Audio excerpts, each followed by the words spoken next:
നമ്മുടെ ഈ സ്ഥാപനത്തിൽ ഏറ്റവും പ്രധാനപ്പെട്ട കെട്ടിടമാണ് വുമൻസ് കെയർ കെട്ടിടം. അത് CP ഫാത്തിമക്കുട്ടി ഹജ്ജുമ്മ കുറ്റൂർ അബ്ദുറഹ്മാൻ ഹാജിയുടെ മാതാവിൻ്റെ പേരിൽ അദ്ദേഹം സ്പോൺസർ ചെയ്തതാണ്. പക്ഷേ അദ്ദേഹത്തിന് പെട്ടെന്ന് ഇന്നലെ അബുദാബിയിലേക്ക് പോകേണ്ടി വന്നു. അദ്ദേഹത്തിൻ്റെ അളിയൻ മാനു ഹാജി ഉസ്താദിൻ്റെ ആദരവ് ഏറ്റുവാങ്ങുന്നു. അദ്ദേഹത്തിൻ്റെ മറ്റൊരു അളിയൻ റഷീദ് കുറ്റൂർ.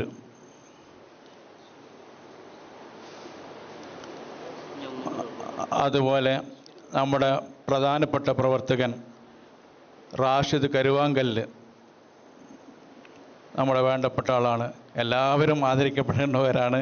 ഷെയ്ഖുനാക്ക് സമയമില്ലാത്തതുകൊണ്ട് നമ്മൾ ചുരുക്കുകയാണ്. അള്ളാഹു തആല ബർക്കത്ത് ചെയ്യുമാറാകട്ടെ. വിമൻസ് കോളേജ് കെട്ടിടം ശിലാസ്ഥാപനം ഷെയ്ഖുന തന്നെ നിർവഹിക്കുന്നു. അല്ലാഹു അക്ബർ, അല്ലാഹു അക്ബർ, അല്ലാഹു അക്ബർ, അല്ലാഹു അക്ബർ, അല്ലാഹു അക്ബർ, വലില്ലാഹിൽ ഹംദ്. Fathimakutty Hajjumma memorial building for hi tech women's care. Fathimakutty ഹജ്ജുമ്മയുടെ മെമൻറ്റോ ബഹുമാനപ്പെട്ട മാനു ഹാജി അവർക്ക് നൽകുന്നു. മാനു ഹാജി കുറ്റൂർ അബ്ദുറഹ്മാനിൻ്റെ അളിയനാണ്. അള്ളാഹു ബർക്കത്ത് ചെയ്യുമാറാകട്ടെ.